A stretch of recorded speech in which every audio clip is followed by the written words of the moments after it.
5장 16절부터 마지막 절까지 제가 읽겠습니다. 내가 이르노니 너희는 성령을 따라 행하라.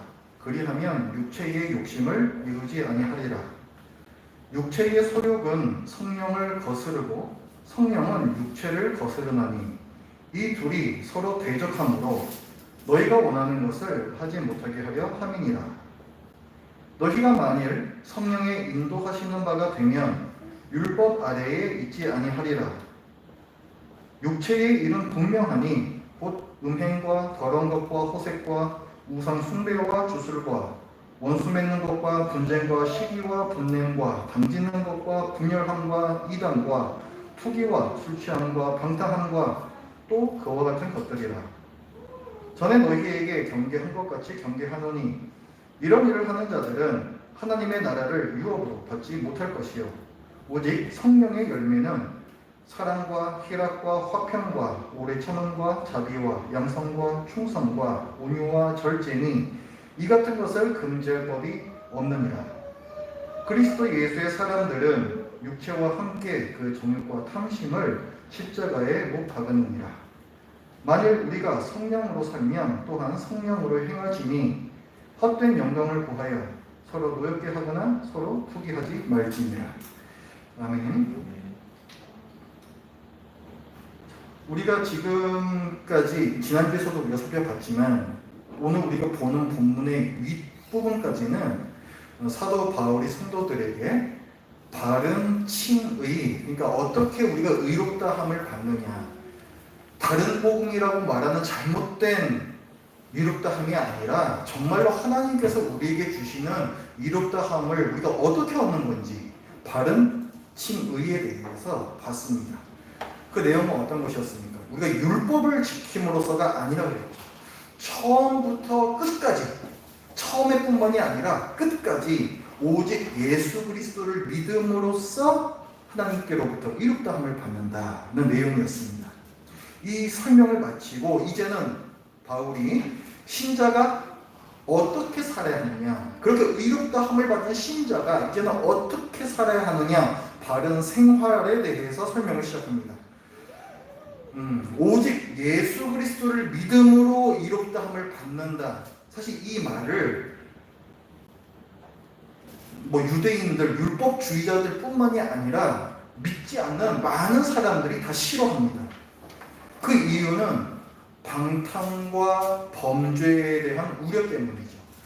아무렇게나 살아도 예수님만 믿으면 의롭다함을 받는다는 거냐, 율법에서 자유롭게 되면 그럼 기준이 없어진다는 얘기인데 그럼 고삐 풀린 망아지처럼 제멋대로 살아도 된다는 거냐, 이런 걱정 때문에 사람들이 이 말을 싫어해요.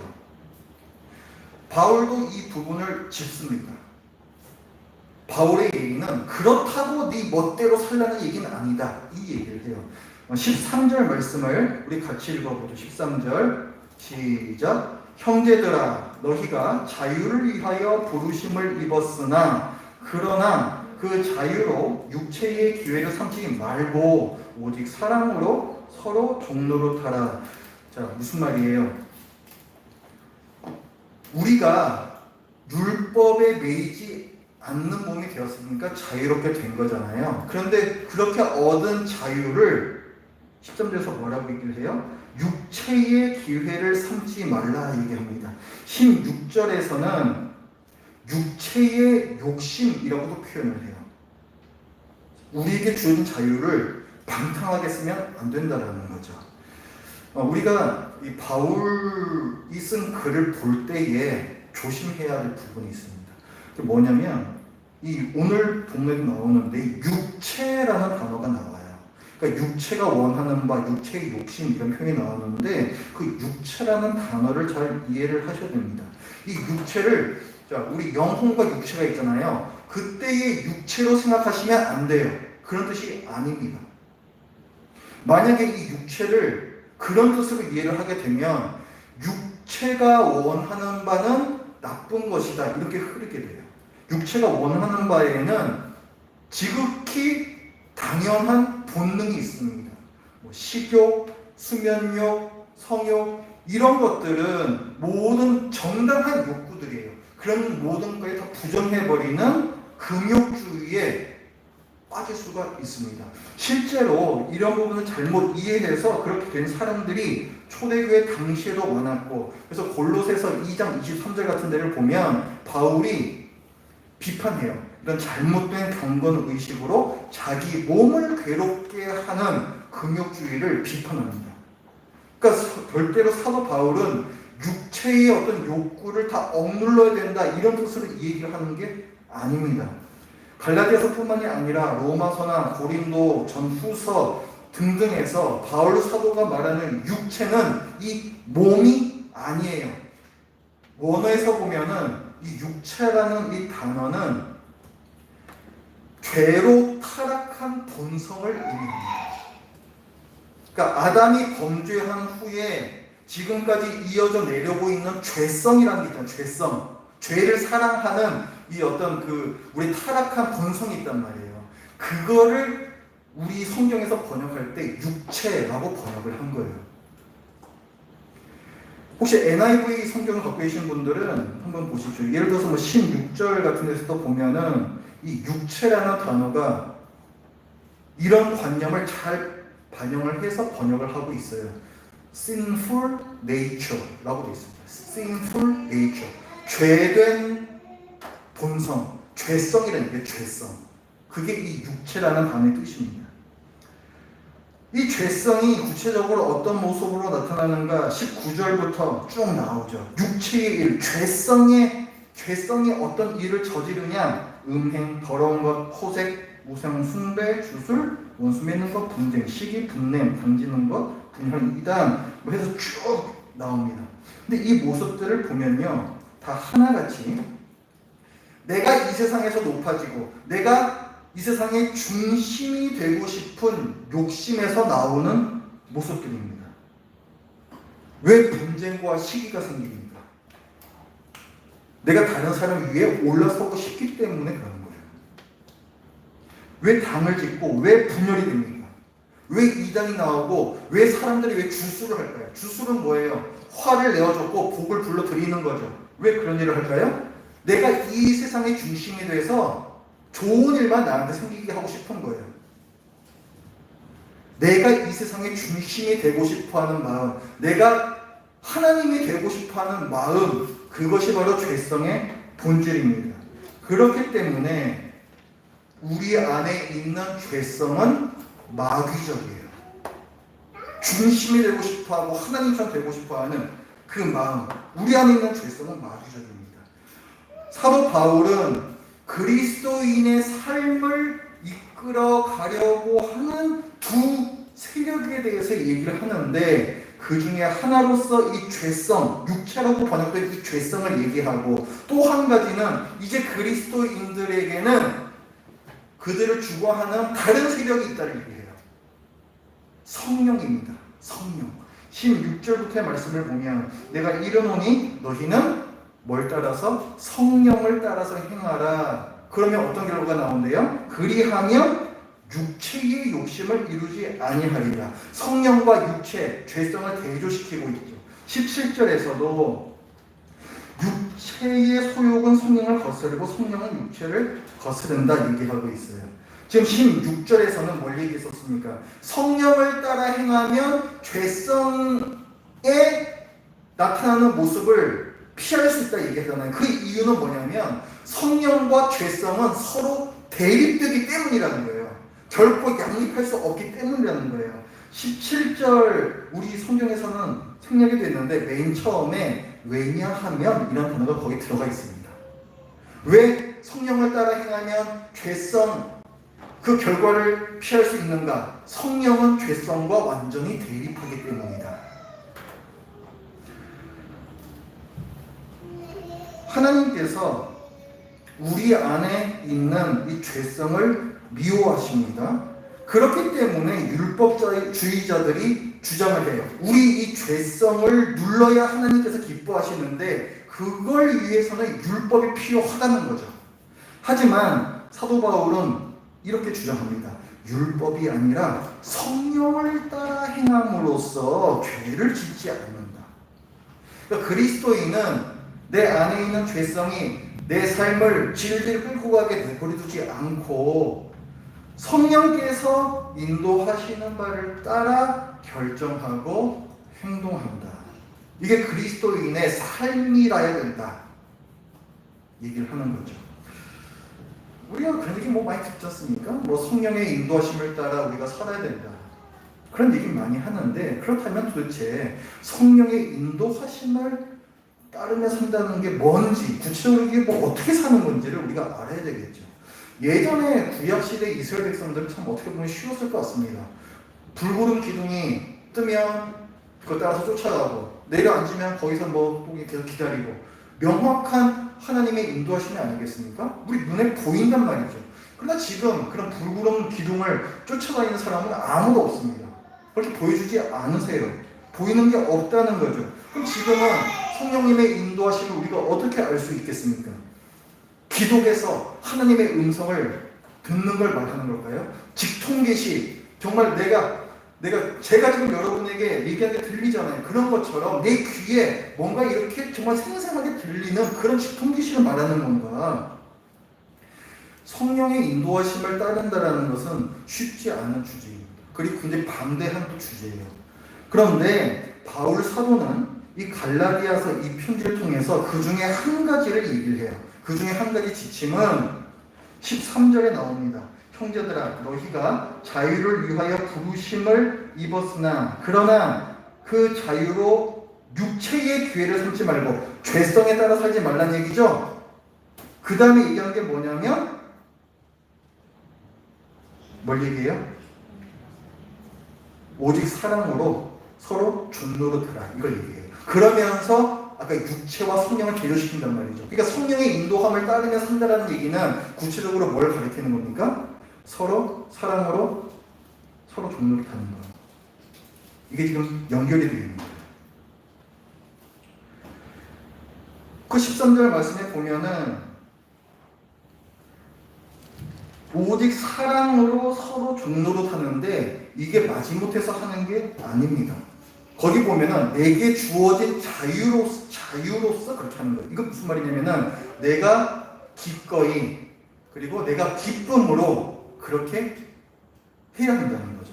내가 기꺼이 그리고 즐거이 다른 사람을 섬기는 자유, 이것이 바로 성령님께서 인도하시는 삶이다라고 말하고 있습니다. 사랑으로 서로 섬기라는 이 말씀은 예수님의 말씀에 근거하고 있어요. 사도 바울이 지어낸 말이 아닙니다. 예수님께서는 우리를 의롭게 하셨죠? 그렇죠? 오직 예수 그리스도를 믿음으로 우리는 의롭게 됩니다. 그렇게 우리를 의롭게 하신 예수님께서 이제 의롭게 된 이후에 우리의 삶에 대해서도 지침을 주세요. 요한복음 13장 34절 말씀을 보면 새 계명을 너희에게 주노니, 이 율법에서 저희가 되잖아요. 그 대신에 새 계명을 주신다는 거예요. 새 계명을 너희에게 주노니 서로 사랑하라. 내가 너희를 사랑한 것 같이 너희도 서로 사랑하라. 너희도 서로 사랑하라라는 말씀이 여기에 근거를 하고 있어요. 그러니까 예수님을 믿고 의롭게 된 성도는 구약의 율법, 절기를 지키고 음식법을 지키고 이런 것에 따라서가 아니라 예수님께서 주신 새 율법, 새 계명에 따라서 서로 사랑하라는 이 새 계명에 따라서 삽니다. 성령의 인도하심이 왜 이렇게 예수님의 말씀과 연결이 되냐면 성령님께서 하시는 대표적인 일이 예수님의 말씀을 생각나게 하는 것이기 때문에 그렇습니다. 요한복음 14장 26절을 보면 성령 보혜사가 성령 보혜사를 너희에게 보내줄 것이다, 하나님께서. 근데 그분께서 무슨 일을 하냐면 너희에게 모든 것을 가르치고 너희에게 예수님의 말씀을 생각나게 할 것이다, 이렇게 밝혀주세요. 그러니까 내가 너희를 사랑한 것 같이 너희도 서로 사랑하라는 예수님 말씀대로 살면 그것이 곧 성령을 따라 사는 것입니다. 그 부분을 사도 바울이 또 6장 2절에서도 얘기를 해요. 너희가 짐을 서로 지라. 그리하여 그리스도의 법을 성취하라.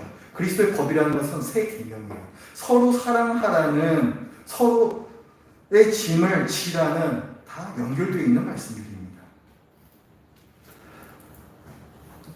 성령의 인도하심과 우리 안에 있는 마귀적 죄성은 서로 대립한다 했죠. 성령을 따라서 사는 것은 사랑으로 서로 종노릇하는 거라고 했습니다. 종노릇이라는 것은 내가 상대방의 종이 되는 것, 상대방을 나보다 높이는 마음이 있어야 되는 거겠죠. 그런 의미에서도 마귀적 죄성과 대립이 돼요. 아까 우리가 마귀적 죄성의 결과 쭉 나오는 거 쭉 봤잖아요. 길게 나오는 거. 그것들이 다 본질은 뭐라 그랬어요? 내가 높아지고 싶은 마음이었잖아요. 사랑으로 서로 종노릇하라는 것은 높아지는 마음과 완전히 반대되는 거예요. 이런 면에서도 성령의 인도하심과 육체의 일, 마귀적 죄성은 서로 대립이 됩니다. 25절과 26절에서 사도 바울이 또 얘기하는 바예요. 만일 우리가 성령으로 살면 또한 성령으로 행할지니, 그 다음에 그럼 어떻게 된다고 얘기해요? 우리 육체의 일을 억제할 수 있게 된다. 그 육체의 일이라는 것은 뭐예요? 헛된 영광을 구하는 거예요. 내가 높아지고 싶어하는 거, 그게 헛된 영광입니다.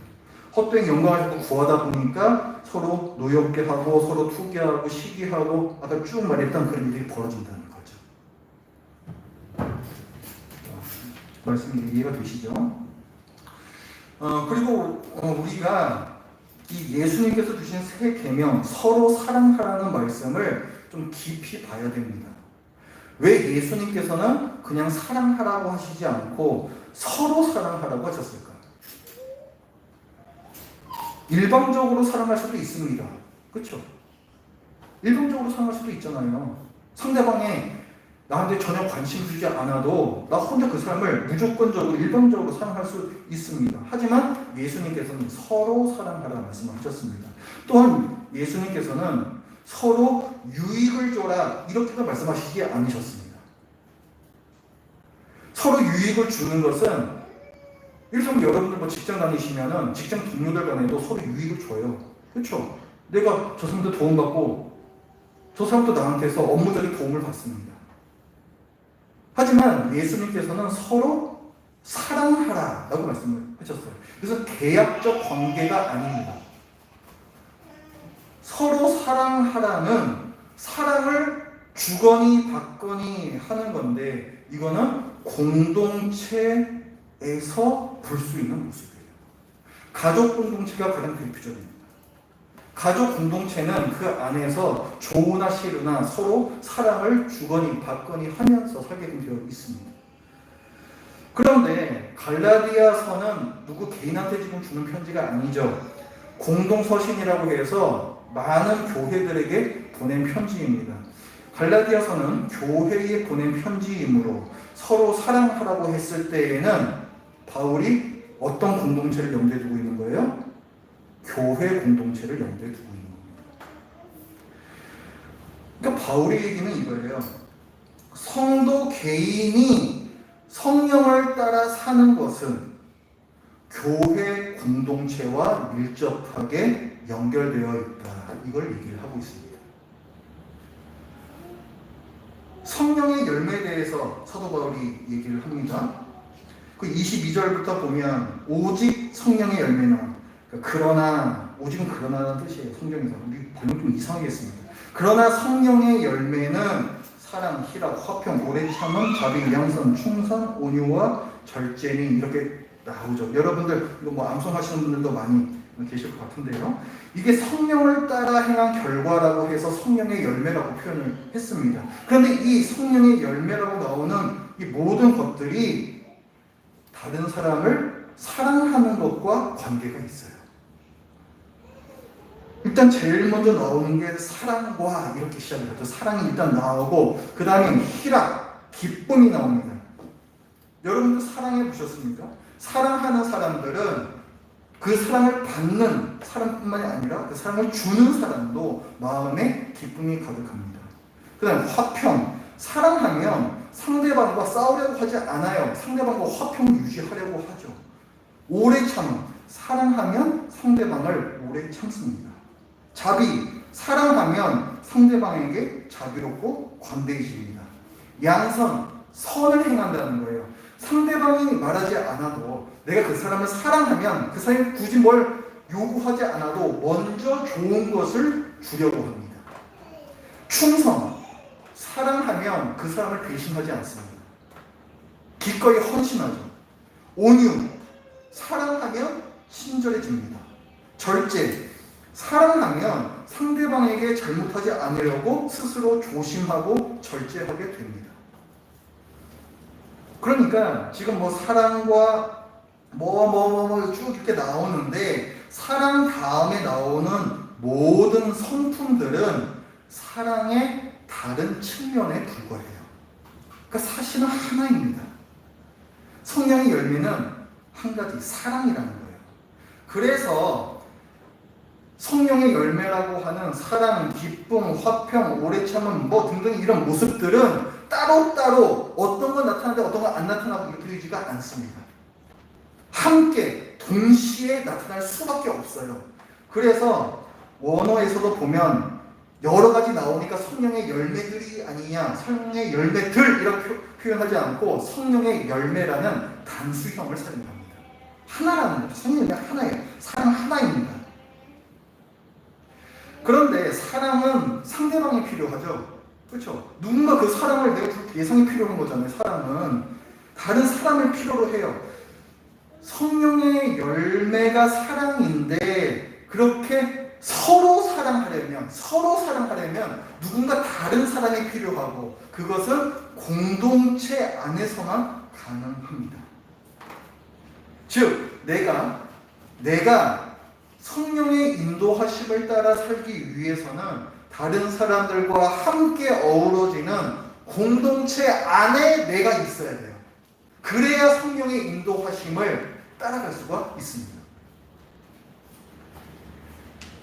사랑으로 서로 종노릇하는 공동체, 이 명령에 순종할 수 있는 사람은 누구입니까? 성령의 인도함을 받는 자들이에요. 그리스도인만 서로 종노릇하려고 합니다. 잘 안 돼도 그렇게 노력이라도 한다는 거죠. 그렇기 때문에 사랑으로 서로 종노릇하는 공동체는 다른 공동체 아닌 교회 공동체입니다. 성경 읽기, 기도 이런 개인 신앙생활이 중요합니다. 여러분들 이런 개인 신앙생활에 힘 쓰셔야 됩니다. 개인 경건생활이라고 부르는. 하지만 그게 다가 아니에요. 의롭게 된 그리스도인이 어떻게 살아야 하는가? 성숙한 그리스도인으로 성장하기 위해서는 교회 공동체가 반드시 필요합니다. 성령님께서 교회 공동체의 토양 위에서 신자 개인이 성숙해지는 열매를 맺어가세요.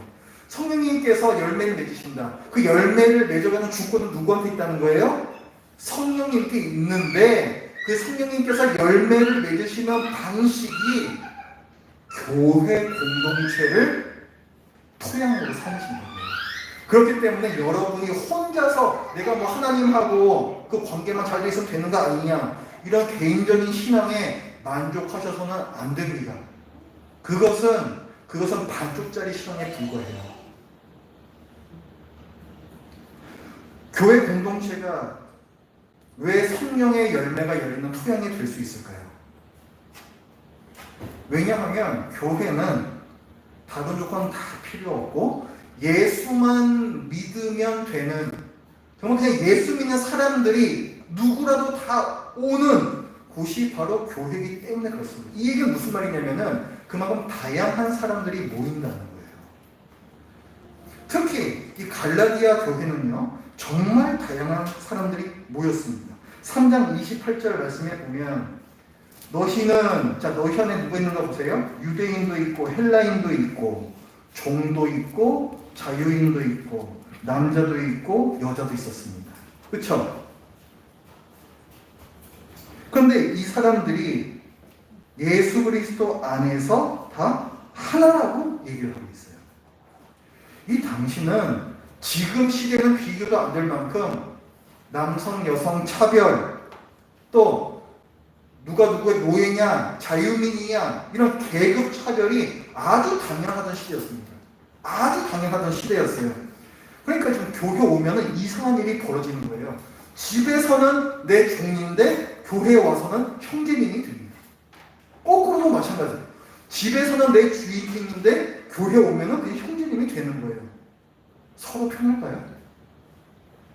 그 종은 편하겠습니까? 그 주인은 편할까요? 3장 26절 그 말씀을 보면은 너희가 다 믿음으로 말미암아 다 믿음으로 말미암아 예수 그리스도를 믿기만 하면 그리스도 예수 안에서 하나님의 아들이 되었다고 했어요. 다. 믿음만 있으면 다 똑같이 하나님의 자녀라는 거죠. 상대방을 주인으로 보는 것이 아니고 상대방을 종으로 보는 것도 아니고 그렇게 바라보는 것이 과연 서로에게 편했을까요? 굉장히 힘들었을 겁니다. 이런 면에서 보면은 그들에게 교회는 충격적인 곳이에요.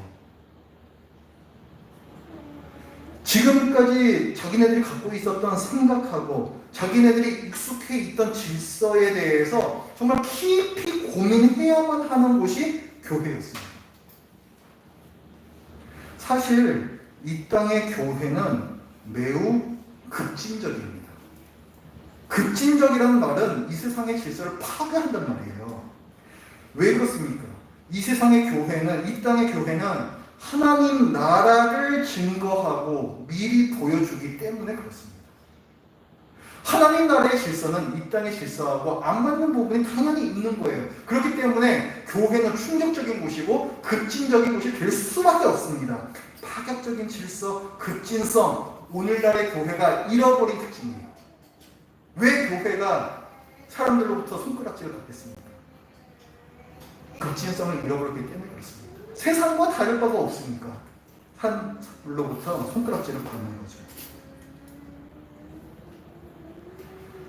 마치 사과가 뜨거운 햇볕을 받아야 충실하고 단물이 가득한 열매로 맺히듯 신자는요, 여러분은요, 정말 이 교회 공동체에서 별의별 사람들 다 만나고 그것 때문에 정말 마음 고생하고 그래도 어떻게든 서로 좀 사랑해 보려고 노력을 하면서 여러분들에게 지금껏 편했던 고정관념과 그 질서를 깊이 고민하고 그것을 조금씩 고쳐나가면서 성령의 열매를 맺어 가시는 겁니다.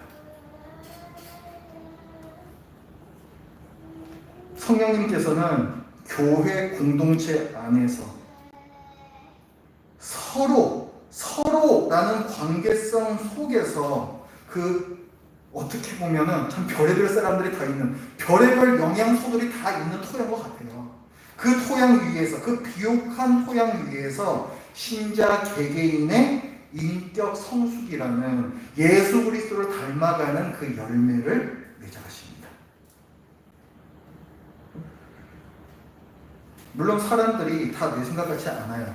또 내 마음 같지 않습니다. 신자라고 해서 이 교회에 오시는 분들이라고 해서 다르지 않습니다. 그러다 보니까 서로 사랑은커녕 서로 갈등이 생길 때가 또 많죠. 그럼에도 불구하고 우리가 어떻게든 사랑으로 서로를 섬기려 하는 그 동기가 내가 돌을 닦거나 내가 다른 사람들로부터 칭찬을 받고 싶어 하거나 이런 욕심에서 나오는 것이 아닙니다. 그 동기는 내가 그런 사랑을 받았기 때문이죠. 요한 1서 4장 10절부터 사도 요한이 얘기를 하거든요. 사랑은 여기 있으니 우리가 하나님을 사랑한 것이 아니요 하나님이 우리를 사랑하사 우리 죄를 속하기 위하여 화목제물로 그 아들을 보내셨습니다. 사랑하는 자들아 하나님이 이같이 우리를 사랑하셨은즉 우리도 서로 사랑하는 것이 마땅하도다. 우리가 서로 사랑하는 것이 왜 마땅하대요? 하나님이 이같이 우리가 먼저 하나님을 사랑하기 전에 하나님께서 나를 사랑하셨으므로 그러므로 우리는 마땅히 서로 사랑해야 된다. 왜 서로예요? 나도 그 사랑을 받았고 너도 그 사랑을 받았으니까. 그러니까 우리는 서로 사랑해야 되는 겁니다.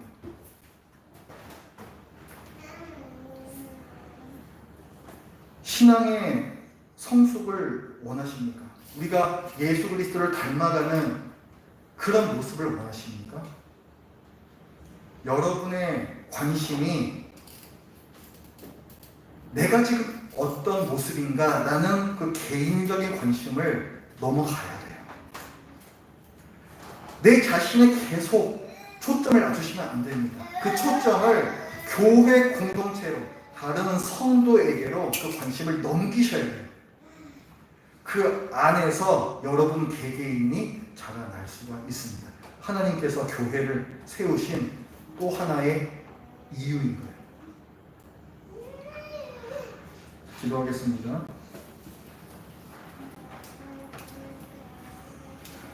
하나님 아버지, 오직 예수 그리스도를 믿음으로 말미암아 이롭다함을 받은 성도들이 이제 어떻게 살아야 하는지, 우리가 지금까지 익숙해져 있던 내 욕심, 나의 죄성에 따라 살지 않고 성령을 따라 행한다는 것이 과연 어떤 것인지 이 시간 나누었습니다. 사도 바울이 교회 공동체에 얘기하고 있는 바, 교회 공동체 안에서 우리 개개인의 신앙이 또 성숙해져 갈 수 있다라는 하나님께서 주신 이 질서를 저희들이 이 시간에 알았사오니 하나님 아버지, 저희들의 관점을 바꿔주시옵소서. 특히 코로나로 인하여서 교회의 공동체성이 무너져가고 있는 이 어려운 시기입니다. 속히 저희들이 이 공동체성을 회복할 수 있는 지혜를 주시고 또 환경을 열어주시옵소서. 예수님의 이름으로 기도드립니다. 아멘.